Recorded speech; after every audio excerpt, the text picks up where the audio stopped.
اچھا، ایک اور سوال سبیلوں کے حوالے سے پوچھا جاتا ہے کہ محرم میں سبیلیں لگانا، ان سبیلوں سے پانی پینا. تو دیکھیں وہ بھی شیعہ حضرات کا مسلک ہے، ان کا کانسیپٹ ہے کہ وہ حضرت حسین کے نام کی سبیلیں لگاتے ہیں. میں بار بار کہہ رہا ہوں کسی کو چھیڑے نہیں، اپنا مسلک چھوڑے نہیں، دوسرے کو چھیڑے نہیں. یہ میں اہل سنت والجماعت کے لیے مسائل ریکارڈ کروا رہا ہوں کہ ہمارے لیے کسی بھی چیز کے جائز اور ثواب ہونے کے لیے دلیل کی ضرورت ہے. دلیل قرآن و سنت ہے، صحابہ ہیں. تو ہمیں نہ اہل بیت سے اس کا کوئی ثبوت ملتا ہے، نہ صحابہ سے، نہ قرآن و سنت سے کہ محرم میں صحابہ نے سبیلیں لگائیں. حضرت حسین رضی اللہ تعالیٰ عنہ کی شہادت کے بعد اہل بیت میں سے کسی نے سبیلیں لگائی ہوں یا انہوں نے سبیلیں لگانے کا حکم دیا ہو، کہیں بھی نہیں ملتا. تو یہ عمل بھی بدعت ہے، ناجائز ہے، اس سے اجتناب کریں. اور ایک عجیب بات ہے، کبھی آپ اس کو غم کا مہینہ کہتے ہیں اور کالے کپڑے پہنتے ہیں اور سبیلیں لگا کے لوگوں کو شربت پلا رہے ہیں. تو یہ تو خوشی کے موقع پہ ہوتا ہے نا، خوشی کے موقع پہ کھلایا پلایا جاتا ہے. تو یہ ایک کنفیوژن ہے کہ یہ خوشی منا رہے ہیں کہ غم منا رہے ہیں. تو کھلانا پلانا خوشیوں کے موقع پہ ہوتا ہے. تو اس لیے آپ ان چیزوں سے اجتناب کریں، نہ سبیل لگائیں، نہ اس پہ کھڑے ہو کر پانی پئیں. جو لگا کے بیٹھا وہ اس کو چھیڑے نہیں، آپ تنگ نہ کریں، وہ اس کا مسلک ہے، اس کو چھوڑ دیں. دنیا میں بہت سارے فرقے ہیں، کس کس کو آپ قابو میں کریں گے؟ ملک میں انارکی پھیلتی ہے، ملک میں فسادات ہوتے ہیں. کسی سے نفرت کرنے کی ضرورت نہیں ہے، کسی کو ٹاؤنٹنگ کرنے کی ضرورت نہیں ہے، طنز تانے کی ضرورت نہیں ہے.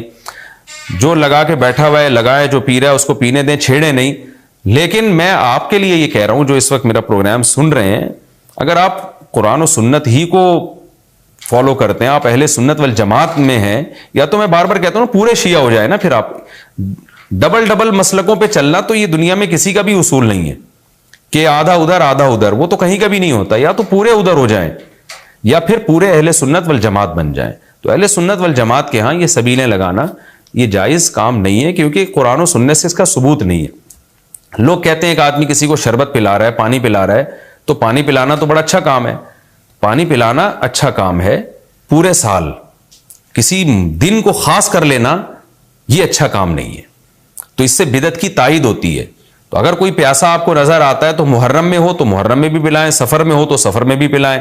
لیکن کوئی پیاسا نہیں ہے تو جیسے آپ پورے سال سبیلیں نہیں لگاتے تو محرم میں بھی نہ لگائیں آپ. کیونکہ اگر آپ پورے سال نہیں لگاتے، محرم میں لگا رہے ہیں، تو یہ اس کی علامت ہے آپ اس مہینے کو سبیل کے حوالے سے خاص ویلیو دے رہے ہیں.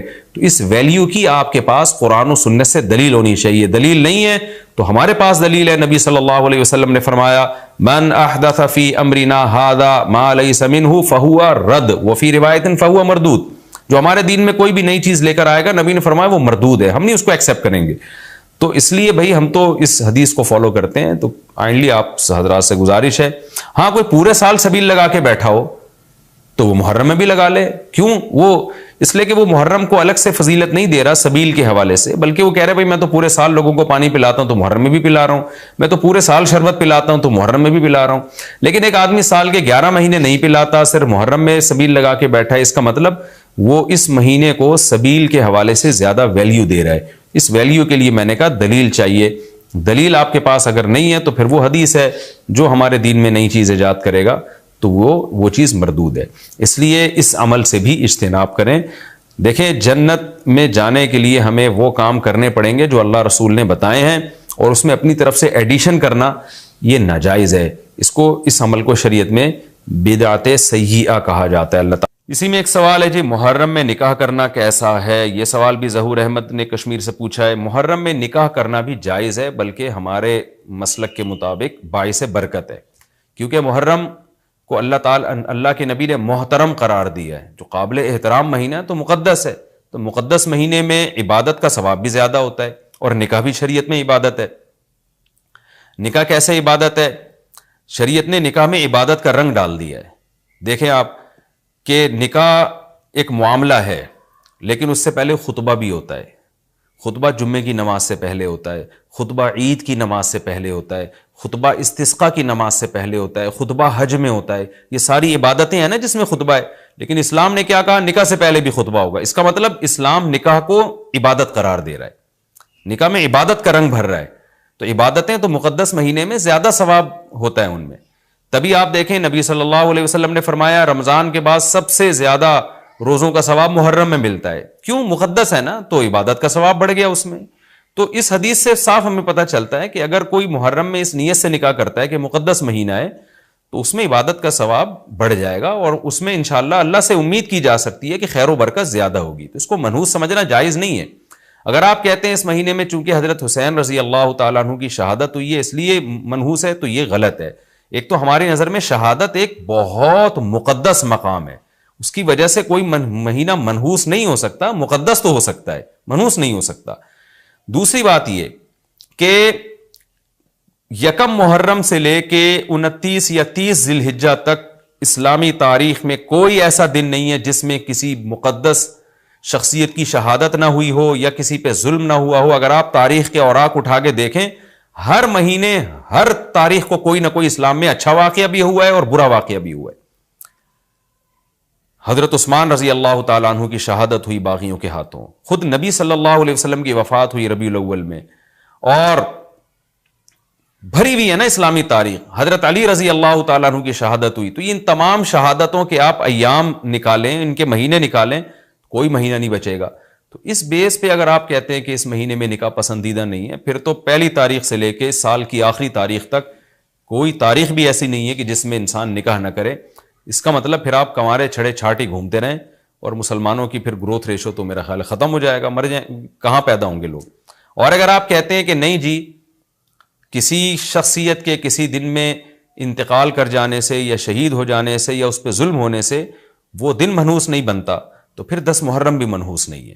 10 محرم میں بھی آپ نکاح کر سکتے ہیں اور محرم کے بقیہ تاریخوں میں بھی آپ نکاح کر سکتے ہیں. اور روایات میں ہمیں ملتا ہے کہ بعض بڑے بڑے حضرات تھے جن کے محرم کے مہینے میں نکاح ہوئے. میں اس بحث میں نہیں جاؤں گا، پھر اس میں تاریخی روایات ہیں، کوئی کہتا ہے فلاں تاریخ تھی، کوئی کہتا ہے، پھر لوگ اس پہ ایک غیر ضروری بحث میں چلے جاتے ہیں. لیکن ہمیں ایسے واقعات ملتے ہیں. تو اس لیے اس بارے میں، اور پھر شریعت میں جلد نکاح کی ترغیب ہے. نکاح کو ڈیلے کرنا یہ شریعت میں پسندیدہ کام نہیں ہے. اس بیس پہ تو ڈیلے کیا جا سکتا ہے نکاح کہ آپ کو رشتہ سمجھ میں نہیں آ رہا، مشورے کر رہے ہیں، لیکن جب ایک دفعہ رشتہ سمجھ میں آ جائے تو اسلام کا حکم یہ ہے کہ اس میں جلدی کی جائے. صحیح ہے، بخاری کی مشہور حدیث ہے، نبی صلی اللہ علیہ وسلم کی خدمت میں خاتون آئیں، عرض کیا کہ یا رسول اللہ میں آپ سے نکاح کرنا چاہتی ہوں. آپ نے چہرہ مبارک کو جھکا لیا، آپ کا ارادہ نہیں تھا. ایک اور صحابی کھڑے ہوئے، عرض کیا یا رسول اللہ آپ میرا ان سے نکاح کر دیں. اسی محفل میں نبی نے ان صحابیہ کا ان صحابی سے نکاح کرا دیا. تو آپ نے تو یہ نہیں پوچھا کہ یہ محرم کا مہینہ چل رہا ہے یا سفر کا مہینہ چل رہا ہے یا ربیع الاول کا مہینہ چل رہا ہے. ڈیلے نہیں کیا اس کو، اس لیے کہ خود آپ کی تعلیمات یہ ہیں کہ نکاح میں جلدی کی جائے. تو اگر آپ کو محرم میں رشتہ ملتا ہے، آپ ربیع الاول تک ڈیلے کرتے ہیں محرم کی وجہ سے یا سفر تک ڈیلے کرتے ہیں، تو یہ ڈیلے کرنا خود قرآن و سنت کے خلاف ہے. جس چیز میں تعجیل مقصود ہے، جس چیز کو شریعت نے جلدی کا حکم دیا. عبداللہ بن مسعود رضی اللہ تعالیٰ عنہ فرماتے تھے، مصنف ابن ابی شیبہ کی روایت ہے کہ مجھے پتا چل جائے نا کہ میری زندگی میں صرف ایک رات باقی ہے، اگلے دن میں نے مر جانا ہے، اور میرے نکاح میں کوئی عورت نہ ہو، میں وہ رات بھی نکاح کے بغیر نہیں گزاروں گا، میں بیوی کے بغیر نہیں گزاروں گا، اس خوف سے کہ مجھے کہیں فتنہ نہ ہو جائے. صحابہ کرام جو تقوی کے اعلیٰ معیار پر تھے اور جن سے گناہ کا اندیشہ بہت کم تھا اور کہیں معاشرے میں بے حیائی پھیلی ہوئی نہیں تھی، وہ تو ان کا تو یہ کانسیپٹ تھا کہ بھائی ہم بیوی کے بغیر ایک دن نہیں گزاریں گے، کہیں ایسا نہ ہو کہ برائی میں پڑ جائیں.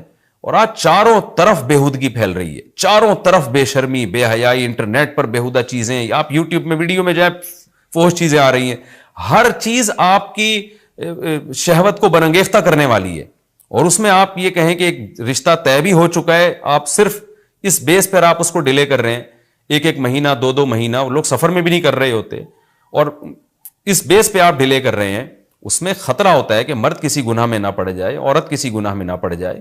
تو شریعت اس کی آپ کو اجازت نہیں دیتی ہے. اور پھر اس میں یہ بھی ہوتا ہے کہ اگر آپ ڈیلے کرتے ہیں تو منگنیاں توڑنے کا شیطان کو موقع بہت ملتا ہے. میرے سامنے ایسے درجنوں واقعات ہیں، رشتہ طے ہوا لیکن جی چونکہ محرم ہے یا سفر آ رہا ہے تو ہم ربیع الاول میں کریں گے، یا منگنی کو کسی بھی وجہ سے ڈیلے کر دیا. تو جب منگنی ڈیلے ہوتی ہے، یعنی نکاح ڈیلے ہوتا ہے، منگنی ہو گئی، نکاح کو ڈیلے کر رہے ہیں آپ، اس میں شیطان پھر دونوں کو لڑواتا ہے. منگنیاں ٹوٹتی ہیں، اکثر نفرتیں پھیلتی ہیں، غلط فہمیاں، بدگمانیاں شیطان کو پھیلانے کا موقع ملتا ہے. اس لیے شریعت میں تو منگنی کا لفظ ہی نہیں ہے، شریعت میں ہے خطبہ. خطبہ کا مطلب نکاح کا پیغام بھیجا، ان کو جب سمجھ میں آ گیا تو فوراً نکاح کر دیا. بیچ کا کوئی راستہ نہیں اللہ نے رکھا. تو چاہے وہ محرم ہو، چاہے وہ سفر ہو، چاہے وہ ربیع الاول ہو، چاہے وہ ربیع الثانی ہو. ہاں کوئی اس وجہ سے ڈیلے کر رہا ہے نکاح، کوئی واقعی شرعی عذر ہے اس کو، وہ بہت سارے مسائل ہیں، لیکن محرم کا ہونا بہرحال کوئی شرعی عذر نہیں ہے. تو اس لیے ہم اس میں نکاح کو جائز سمجھتے ہیں، باعث برکت سمجھتے ہیں. پھر میں بار بار بتا رہا ہوں کہ جو وہ شیعہ حضرات جو کر رہے ہیں ان کو کرنے دیں، میں آپ کو آپ کے مسلک کی بات بتا رہا ہوں. ہم جو قرآن و سنت کو اور اصحاب رسول کو فالو کرتے ہیں اور اہل بیت کو بھی مانتے ہیں، ہم ان کی بات کر رہے ہیں. وہ بھی دعویٰ کرتے ہیں کہ ہم مانتے ہیں، تو ان کو ان کے دعوے پہ رہنے دیں. ہم تو وہی بات کریں گے جو ہمیں صحیح لگے گی.